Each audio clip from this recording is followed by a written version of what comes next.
जी नमस्कार। मैं captain doctor Rajendra Kumar पुरोहित, associate professor government डूंगर college Bikaner, आप सभी का इतिहास की इस विशेष कक्षा में फिर से स्वागत और अभिनंदन करता हूं। विद्यार्थियों, आज मैं आपसे बात करूंगा आंग्ल मराठा संघर्ष के तीसरे और अंतिम चरण के विविध पहलुओं के बारे में। आंग्ल मराठा संघर्ष का यह तीसरा और अंतिम चरण, जो कि तृतीय आंग्ल मराठा युद्ध कहलाता है, भारतीय इतिहास में एक महत्वपूर्ण स्थान रखता है। विद्यार्थियों, ये युद्ध एक ऐसा युद्ध था जिसके परिणाम स्वरूप अंग्रेजों ने पूरी तरीके से मराठा साम्राज्य पर अपना नियंत्रण कायम कर लिया और पेशवा का जो नियंत्रण पूना पर से था वह समाप्त कर दिया गया और एक प्रकार से पेशवाशाही की लगभग समाप्ति कर दी गई और मराठा साम्राज्य के चारों स्तंभ यानी बड़ौदा के गायकवाड़, ग्वालियर की सिंधिया, इंदौर के होलकर और नागपुर के भोसले ये पूरी तरीके से अंग्रेजी नियंत्रण में आ गए। और साथ ही साथ तृतीय आंग्ल मराठा संघर्ष का एक महत्वपूर्ण पहलू यह रहा कि एक नवोदित ताकत पिंडारी, जो कि अंग्रेजों के लिए खतरा बन गए थे, उन पिंडारियों की ताकत का भी पूरी तरीके से उन्मूलन कर दिया गया। तृतीय आंग्ल मराठा युद्ध अपने आप में बहुत सारे परिणामों को लेकर सामने आया और इन सभी के बारे में मैं आपसे इस कक्षा के अंतर्गत काफ़ी गहराई और विस्तार से बात करूंगा। तो आइए विद्यार्थियों, हम समझते हैं तृतीय आंग्ल मराठा युद्ध की पृष्ठभूमि को।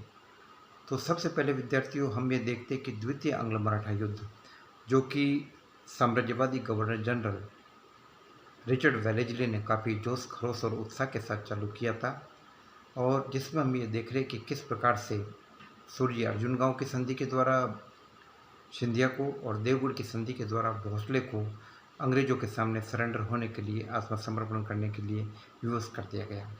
लेकिन सबसे महत्वपूर्ण पहलू यह रहा कि इस युद्ध के अंतर्गत होलकर ने, इंदौर के होलकर ने अंग्रेजों को काफ़ी गहरी चुनौती दी और साथ ही साथ भरतपुर की स्टेट ने होलकर की काफ़ी मदद की।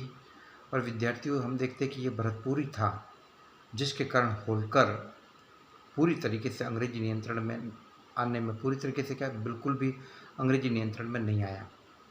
और क्योंकि हम ये देखते हैं कि लॉर्ड लेक ने भरतपुर के ऊपर 4 हमले किए और चारों हमलों में उसे कामयाबी नहीं मिली और भरतपुर के राजा को झुकाया नहीं जा सका।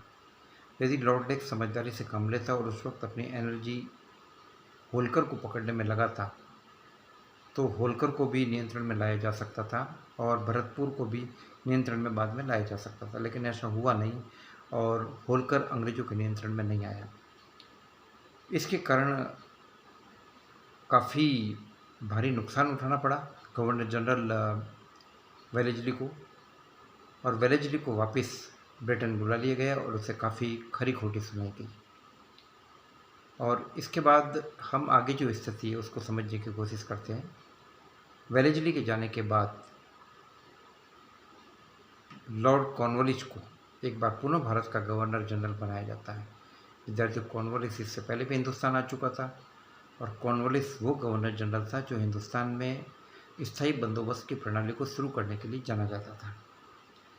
तो कॉर्नवालिस कुछ समय तक हिंदुस्तान में गवर्नर जनरल के रूप में रह पाया और कुछ समय बाद ही गाजीपुर में उसकी मृत्यु हुई। कॉर्नवालिस के बाद बार्लो और बार्लो के बाद मिंटो ये गवर्नर जनरल के रूप में उभर कर सामने आए। कॉर्नवालिस, बार्लो और मिंटो, इन तीनों की नीति अहस्तक्षेप की नीति थी। यानी 1784 के पीट्स इंडिया एक्ट के प्रावधान इनके दिमाग में अच्छी तरीके से काम कर रहे थे कि देशी रियासतों के आंतरिक मामले में हस्तक्षेप नहीं किया जाए और यही बात यहीं पर अपनाई गई और बार्लो ने भी इसी अहस्तक्षेप की नीति का अनुसरण किया और उसने सिंधिया के साथ एक नवीन संधि की और इस संधि के मुताबिक गोहद का क्षेत्र, चंबल का क्षेत्र और ग्वालियर का दुर्ग की सिंधिया को वापस लौटा दिया गया। इसी प्रकार से होलकर के साथ भी संधि की गई, होलकर के भी कुछ इलाके वापस लौटाए गए, सिंधिया के साथ भी समझौता जो किया, तो ये सभी उनको संतुष्ट करने की नीति का एक हिस्सा थे। तो इसका परिणाम, ये जो विद्यार्थियों अहस्तक्षेप की नीति थी, इस नीति का परिणाम ये हुआ कि मराठाओं ने अपना प्रभाव को पुनः बढ़ाना चालू कर दिया। और सबसे इम्पोर्टेंट बात ये है कि अंग्रेज़ों ने यह तय किया कि वो राजपूत स्टेट्स के आंतरिक मामलों में हस्तक्षेप नहीं करेंगे। राजपूत स्टेट्स को एक बार पुनः फ्री छोड़ दिया गया, अंग्रेज़ों ने वहाँ पर से अपना नियंत्रण हटा लिया। लेकिन जैसे ही अंग्रेज़ों का नियंत्रण राजपूत स्टेट से हटा, वैसे ही मराठा पावर वहाँ पर काबिज होने की कोशिश करने लगा और मराठों ने राजपूताना तक अपने प्रभाव को कायम करने की कोशिश की। तो एक तरफ मराठों की ताकत बढ़ रही है और दूसरी तरफ हम देख रहे हैं कि एक नवोदित ताकत के रूप में पिंडारियों का उदय हो रहा है, जो कि अपने भौगोलिक क्षेत्र को बढ़ाना चाहते थे और वो भी नए नए इलाकों पर अधिकार करना चाहते थे। तो ऐसी स्थिति में इन तीनों गवर्नर जनरल की, कॉर्नवालिस, बार्लो और मिंटो, इनकी हस्तक्षेप की नीति के कारण मराठा ताकत काफ़ी बढ़ गई थी। तो ऐसी स्थिति में जब 1813 में लॉर्ड हेस्टिंग्स जब भारत का गवर्नर जनरल बनकर सामने आया, तो उसके स्पष्ट उद्देश्य थे। जब उसको गवर्नर जनरल बनाया गया और हिंदुस्तान आया, तो उसके सामने स्पष्ट उद्देश्य थे कि वह एक बार फिर से मराठा साम्राज्य को अपने प्रभाव में लेना चाहता था और मराठा साम्राज्य की स्वतंत्रता को नष्ट करना चाहता था और साथ ही साथ पूना के पेशवाई प्रभाव को वो पूरी तरीके से ख़त्म करना चाहता था और साथ ही साथ वो राजपूत रियासतों को भी अपने प्रभाव में लेना चाहता था।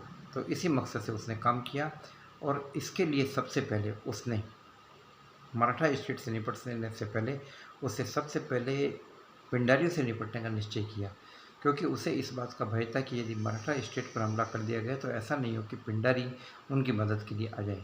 तो पिंडारियों से निपटने के लिए भोसले और सिंधिया के साथ संधि की गई और उनसे सहयोग मांगा गया कि जब हम पिंडारियों से हमला करें तो आप हमें सहयोग दीजिएगा। तो एक तरफ तो ये स्थिति थी, दूसरी तरफ देखिए पूना दरबार की तरफ गौर कीजिए। विद्यार्थी, पूना दरबार में इस समय काफ़ी रोचक माहौल पैदा हो रहा था। यद्यपि पेशवा बाजीराव द्वितीय को पेशवा बना दिया गया था, लेकिन उसके मन में कुछ खटक थी और वह बेसिन की संधि के द्वारा अपने ऊपर लादे गए नियंत्रण को वो हटा देना चाहता था और वह एक प्रकार से झटपटा रहा था अपनी आज़ादी के लिए। तो उससे गुप्त रूप से बातचीत करनी चालू की, सिंधिया के साथ, होलकर के साथ, भोसले के साथ, लेकिन गायकवाड़ के साथ वो इस प्रकार की बात नहीं कर पाया, क्योंकि गायकवाड़ ऑलरेडी अंग्रेज़ों के साथ मिला था और पेशवा का गायकवाड़ के साथ खंडनी को लेकर यानी खिराज को लेकर झगड़ा चल रहा था और इस मामले को सुलझाने के लिए गायकवाड़ ने अपने मंत्री गंगाधर राव को वहाँ भेजा, गंगाधर को पूना दरबार भेजा। तो उस वक्त क्या हुआ था कि कुछ पूना दरबार का षड्यंत्र कहे और कुछ पेशवा की गायकवाड़ से शत्रुता को कहे। तो इस बात को लेकर माहौल इतना गर्मा गया कि पेशवा के एक मंत्री त्र्यंबक ने गंगाधर की हत्या करवा दी।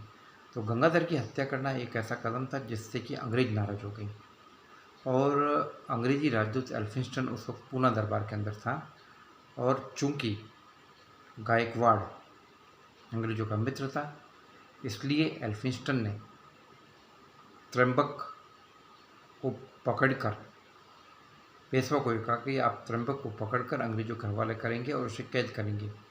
तो उसको जब कैद किया गया तो वो कैद से भी निकल भागने में कामयाब हुआ।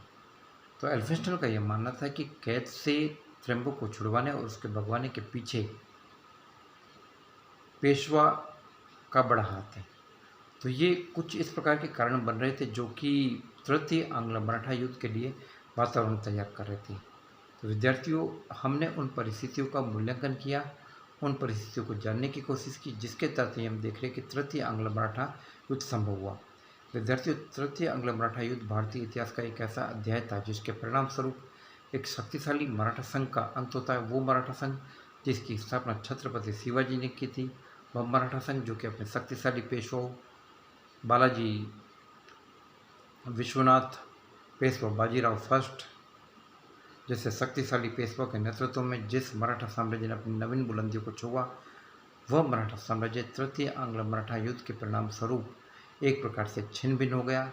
पेशवा को पूना से हटाकर बिठूर की तरफ एक सेंटर पर बिठा दिया गया और उसको एक निश्चित राशि पेंशन के रूप में देकर मराठा राजनीति से अलग कर दिया गया। तो विद्यार्थियों, मैं इस टॉपिक में आपसे विवेचन करूंगा, आपको उन तमाम घटनाओं के बारे में समझाने की कोशिश करूंगा, उन तमाम युद्धों के बारे में बात की जाएगी जो कि अंग्रेजी सेना ने मराठा नेताओं से लड़े और किस प्रकार से पेशवा बाजीराव द्वितीय को मराठा राजनीति से अलग किया गया। इन सभी बिंदुओं के बारे में मैं आगे की कक्षा में विस्तार से विवेचन करूंगा और इसके साथ ही मैं आपको बताऊंगा मराठा राजनीति के अंतर्गत दो बड़े बड़े योद्धाओं महाजी सिंधिया और नाना फडणवीस की भूमिका के बारे में, और उसके बाद इस चैप्टर से संबंधित कोई भी क्वेश्चन होंगे जो आपके, उनका समाधान करने का प्रयत्न किया जाएगा। जय भारत, जय हिंद।